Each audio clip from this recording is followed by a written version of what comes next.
ಪ್ರಥಮ ಮಹಾಯುದ್ಧ ನೋಡಿ. ಈ ಯುದ್ಧ ಹೇಗೆ ಸಂಭವಿಸಿತು, ಈ ಯುದ್ಧಕ್ಕೆ ಕಾರಣಗಳೇನು, ಈ ಯುದ್ಧದಿಂದಾದ ಪರಿಣಾಮಗಳೇನು, ಈ ಎಲ್ಲ ಅಂಶಗಳ ಬಗ್ಗೆ ಈ ವಿಡಿಯೋದಲ್ಲಿ ವಿವರವಾಗಿ ತಿಳ್ಕೊಳ್ಳೋಣ ಫ್ರೆಂಡ್ಸ್. ನೋಡಿ, 1914ರಲ್ಲಿ ಪ್ರಥಮ ಮಹಾಯುದ್ಧ ಪ್ರಾರಂಭವಾಗ್ತದೆ.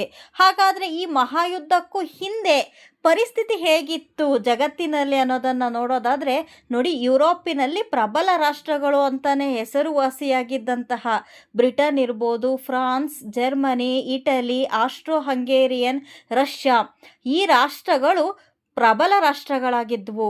ನೋಡಿ, ಇವು ವಸಾಹತುಗಳ ಮೇಲೆ ಹಿಡಿತವನ್ನು ಸಾಧಿಸಲಿಕ್ಕೆ ನಿರಂತರವಾಗಿ ಸಂಘರ್ಷದಲ್ಲಿ ಇದ್ವು.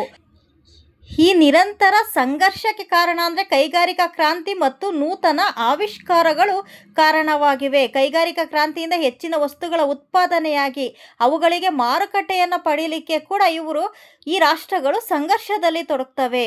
ನೋಡಿ, ಜಗತ್ತಿನ ನೂರಾರು ದೇಶಗಳ ಮಾರುಕಟ್ಟೆ ಮತ್ತು ಅಲ್ಲಿನ ಸಂಪನ್ಮೂಲಗಳನ್ನು ಕಬಳಿಸಬೇಕೆಂದು ಶಕ್ತಿ ಸಮತೋಲನಕ್ಕೆ ಮುಂದಾಗ್ತವೆ. ನೋಡಿ, ಜಗತ್ತಿನಲ್ಲಿ ನೂರಾರು ರಾಷ್ಟ್ರಗಳು ಇದ್ವು. ಅವುಗಳಲ್ಲಿ ಮಾರುಕಟ್ಟೆಯನ್ನು ಸೃಷ್ಟಿ ಮಾಡಲಿಕ್ಕೆ ಕೈಗಾರಿಕಾ ಕ್ರಾಂತಿಯಿಂದಾಗಿ ಅಧಿಕ ವಸ್ತುಗಳ ಉತ್ಪಾದನೆ ಆಗ್ತಾ ಇತ್ತು. ಅವುಗಳನ್ನು ಮಾರಾಟ ಮಾಡಲಿಕ್ಕೆ ಮಾರುಕಟ್ಟೆ ಬೇಕಲ್ವಾ? ಆ ಮಾರುಕಟ್ಟೆಯನ್ನು ಪಡ್ಕೊಳ್ಳಿಕ್ಕೆ ವಿವಿಧ ರಾಷ್ಟ್ರಗಳ ಮಾರುಕಟ್ಟೆಯನ್ನು ಜೊತೆಗೆ ಅಲ್ಲಿನ ಸಂಪನ್ಮೂಲಗಳನ್ನು ಕಬಳಿಸುವ ಒಂದು ದುರುದ್ದೇಶದಿಂದ ಈ ರಾಷ್ಟ್ರಗಳೆಲ್ಲವೂ ಕೂಡ ಶಕ್ತಿ ಸಮತೋಲನಕ್ಕೆ ಮುಂದಾಗ್ತವೆ. ನೋಡಿ, ಪ್ರತಿಯೊಂದು ರಾಷ್ಟ್ರವೂ ಕೂಡ ಈ ಕಾರಣದಿಂದಾಗಿ ಪ್ರತಿಯೊಂದು ರಾಷ್ಟ್ರವು ಅತಿಯಾದ ಮಿಲಿಟರಿಕರಣವನ್ನು ಮಾಡಿಕೊಳ್ತವೆ ಹಾಗೂ ಅನೇಕ ಮೈತ್ರಿಕೂಟಗಳು ರಚನೆ ಆಗ್ತವೆ. ಅತಿಯಾದ ರಾಷ್ಟ್ರೀಯತೆ ಬೆಳೀತದೆ. ಸಾಮ್ರಾಜ್ಯವಾದದ ನೀತಿಗಳು, ಸಾಮ್ರಾಜ್ಯವನ್ನು ವಶಪಡಿಸ್ಕೊಳ್ಬೇಕು, ಸಾಮ್ರಾಜ್ಯವನ್ನು ವಿಸ್ತರಣೆ ಮಾಡಬೇಕು ಅನ್ನೋ ನೀತಿ ಕೂಡ ಈ ರಾಷ್ಟ್ರಗಳು ನಿರಂತರ ಸಂಘರ್ಷಣೆಯಲ್ಲಿ ತೊಡಗಲಿಕ್ಕೆ ಕಾರಣ ಆಗ್ತದೆ. ನೋಡಿ, ಇದೇ ಸಂದರ್ಭದಲ್ಲಿ ಎರಡು ವಿರುದ್ಧ ಬಣಗಳು ಕೂಡ ಸೃಷ್ಟಿಯಾಗ್ತವೆ. ನೋಡಿ, ಮೊದಲನೇದು ಟ್ರಿಪಲ್ ಎಂಟೆಂಟ್, ಇದನ್ನು ಕದನ ಬಾಂಧವ್ಯ ತ್ರಯ ಅಂತ ಕರೀತಾರೆ. ನೆಕ್ಸ್ಟು ಟ್ರಿಪಲ್ ಅಲಯನ್ಸ್, ಇದನ್ನು ಕದನ ಸೌಹಾರ್ದ ತ್ರಯ ಅಂತ ಕೂಡ ಕರೀತಾರೆ. ನೋಡಿ, ಟ್ರಿಪಲ್ ಎಂಟೆಂಟ್ ಈ ಬಣದಲ್ಲಿ ಬ್ರಿಟನ್, ಫ್ರಾನ್ಸ್ ಮತ್ತು ರಷ್ಯಾ ಸೇರ್ಕೊಳ್ತಾರೆ. ಟ್ರಿಪಲ್ ಅಲಯನ್ಸ್ ಅಂದರೆ ಕದನ ಸೌಹಾರ್ದ ತ್ರಯದಲ್ಲಿ ಜರ್ಮನಿ, ಆಸ್ಟ್ರೋ ಹಂಗೇರಿ, ಇಟಲಿ, ಇವು ಟ್ರಿಪಲ್ ಅಲಯನ್ಸ್ ಬಣಗಳಾಗಿವೆ. ನೋಡಿ, ಸ್ವಲ್ಪ ಕಾಲದಲ್ಲೇ ಯುದ್ಧ ಪ್ರಾರಂಭ ಆಗಿ ನಂತರ ಸ್ವಲ್ಪ ಕಾಲದಲ್ಲೇ ಇಟಲಿ ವಿರೋಧ ಬಣಕ್ಕೆ ಸೇರ್ಕೊಳ್ತದೆ. ನೋಡಿ, ಟ್ರಿಪಲ್ ಅಲಯನ್ಸಲ್ಲಿ ಇಟಲಿ ಇರ್ತದೆ. ಇದು ಸ್ವಲ್ಪ ಸಮಯದ ನಂತರ ಟ್ರಿಪಲ್ ಎಂಟೆಂಟ್ಗೆ ಇದು ಸೇರ್ಕೊಳ್ತದೆ. ನೋಡಿ, ಈ ಯುದ್ಧ ಪ್ರಾರಂಭವಾಗಲಿಕ್ಕೆ ತತ್ಕ್ಷಣದ ಕಾರಣ ಏನು ಅನ್ನೋದನ್ನ ತಿಳ್ಕೊಳ್ಳೋಣ.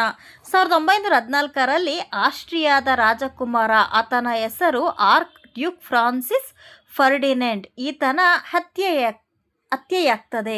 ಇದರಿಂದಾಗಿ ನೋಡಿ, ಆಸ್ಟ್ರಿಯಾ ಮತ್ತು ಸರ್ಬಿಯಾದ ನಡುವೆ ಬಿಕ್ಕಟ್ಟು ಪ್ರಾರಂಭವಾಗ್ತದೆ. ನೋಡಿ, ಆಸ್ಟ್ರಿಯಾದ ರಾಜಕುಮಾರನನ್ನು ಸರ್ಬಿಯಾದ ಪ್ರಜೆ ಗವ್ರಿಲೋ ಪ್ರಿನ್ಸೆಪ್ ಈತ ಹತ್ಯೆಯನ್ನು ಮಾಡ್ತಾನೆ. ಇದರಿಂದಾಗಿ ಆಸ್ಟ್ರಿಯಾ ಆತನನ್ನು ಸೆರೆ ಹಿಡಿದು ಒಪ್ಪಿಸ್ಬೇಕು ಅಂತ ಆರ್ಡರ್ ಮಾಡುತ್ತೆ. ಆದರೆ ಆ ಆರ್ಡರನ್ನು ಸರ್ಬಿಯಾ ತಿರಸ್ಕರಿಸ್ತದೆ.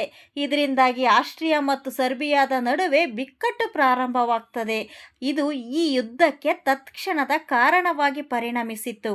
ನೋಡಿ, ಅಮೇರಿಕ ಬ್ರಿಟನ್ ಮತ್ತು ಫ್ರಾನ್ಸ್ ಜೊತೆ ಸೇರಿಕೊಳ್ತದೆ. 1917ರಲ್ಲಿ ರಷ್ಯಾದಲ್ಲಿ ಸಮಾಜವಾದಿ ಕ್ರಾಂತಿ ಸಂಭವಿಸ್ತದೆ. ಇದರಿಂದಾಗಿ ಅಲ್ಲಿದ್ದಂತಹ ಸರ್ಕಾರ ಬದಲಾಗುತ್ತೆ. ಇದರಿಂದಾಗಿ ಜರ್ಮನಿ ಜೊತೆ ಇದು ಯುದ್ಧ ನಿಲುಗಡೆ ಒಪ್ಪಂದವನ್ನು ಮಾಡಿಕೊಂಡು ಈ ಯುದ್ಧದಿಂದ ಹಿಂದೆ ಸರಿಯೋದನ್ನು ನಾವು ಕಾಣ್ತೀವಿ. ನೋಡಿ, ಈ ಎಲ್ಲ ಅಂಶಗಳು ಒಂದನೇ ಮಹಾಯುದ್ಧದ ಬಗ್ಗೆ ತಿಳ್ಕೊಂಡ್ವಿ. ಹಾಗಾದರೆ ಈ ಯುದ್ಧದಿಂದಾದ ಪರಿಣಾಮಗಳು ಏನು ಅನ್ನೋದನ್ನ ತಿಳ್ಕೊಳ್ಳೋಣ. ನೋಡಿ, ಜರ್ಮನಿ ಈ ಯುದ್ಧದಲ್ಲಿ ಸೋಲನ್ನು ಒಪ್ಕೊಳ್ತದೆ, ಸಂಪೂರ್ಣವಾಗಿ ಸೋತೋಗ್ತದೆ.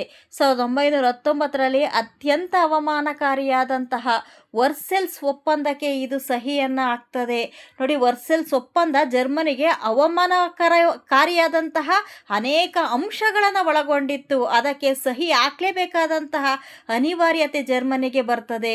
ಯುರೋಪಿನ ಭೂಪಟವೇ ಬದಲಾಗಿ ಹೋಯಿತು. ಹಲವಾರು ಸಣ್ಣ ಸ್ವತಂತ್ರ ರಾಷ್ಟ್ರಗಳು ಅಸ್ತಿತ್ವಕ್ಕೆ ಬಂದವು. ಜರ್ಮನಿ ತನ್ನ ಅತ್ಯಂತ ಮುಂದುವರೆದಂತಹ ರಾಜ್ಯಗಳನ್ನು ಕೂಡ ಬಿಟ್ಕೊಡ್ಬೇಕಾಯಿತು. ಯುರೋಪಿನ ಭೂಪಟವೇ ಇದರಿಂದ ಬದಲಾಗಿ ಹೋಗೋದನ್ನು ನಾವು ಕಾಣ್ತೀವಿ. ನೋಡಿ, ಯುದ್ಧಗಳನ್ನು ತಡೆಯಲು ರಾಷ್ಟ್ರಸಂಘ ಅಂದರೆ ಲೀಗ್ ಆಫ್ ನೇಷನ್ಸ್ ಸ್ಥಾಪನೆಯಾಗ್ತದೆ. ಸೋತ ರಾಷ್ಟ್ರಗಳಲ್ಲಿ ಉಗ್ರ ರಾಷ್ಟ್ರೀಯತೆ ಬೆಳೆಯಿತು. ನಿರುದ್ಯೋಗ, ಬಡತನ, ಬೆಳವಣಿಗೆಯ ಕುಸಿತ ಉಂಟಾಗೋದನ್ನು ನಾವು ಕಾಣ್ತೀವಿ. ಹಿಟ್ಲರ್ನಂತಹ ಸರ್ವಾಧಿಕಾರಿಯ ಉದಯವಾಗುತ್ತೆ. ಶಸ್ತ್ರಾಸ್ತ್ರ ತಯಾರಿಸುವ ವ್ಯಾಪಾರಸ್ಥರು ಈ ಯುದ್ಧದಿಂದಾಗಿ ಅಧಿಕ ಲಾಭವನ್ನು ಪಡೆದುಕೊಳ್ತಾರೆ. ಈ ಯುದ್ಧದಲ್ಲಿ ಅಪಾರ ಸಾವು ನೋವುಗಳನ್ನು ಕೂಡ ಕಾಣಬಹುದಾಗಿದೆ. ನೋಡಿ, ಈ ಎಲ್ಲ ಪರಿಣಾಮಗಳನ್ನು 1ನೇ ಮಹಾಯುದ್ಧ ಸೃಷ್ಟಿ ಮಾಡ್ತದೆ. ಫ್ರೆಂಡ್ಸ್, ಈ ಮಾಹಿತಿ ನಿಮ್ಮೆಲ್ಲರಿಗೂ ಕೂಡ ಇಷ್ಟ ಆಗಿದೆ ಅಂತ ಭಾವಿಸ್ತೀನಿ. ಇಷ್ಟ ಆದರೆ ನೀವೇನು ಮಾಡಬೇಕು ಅಂದರೆ ಈ ವಿಡಿಯೋಗೆ ಒಂದು ಲೈಕ್ ಮಾಡಬೇಕು, ಈ ವಿಡಿಯೋನ ನಿಮ್ಮ ಫ್ರೆಂಡ್ಸ್ಗೂ ಕೂಡ ಶೇರ್ ಮಾಡಬೇಕು, ಹಾಗೆ ಸಬ್ಸ್ಕ್ರೈಬ್ ಆಗೋದನ್ನು ಮರೀಲೇಬಾರ್ದು. Thank you.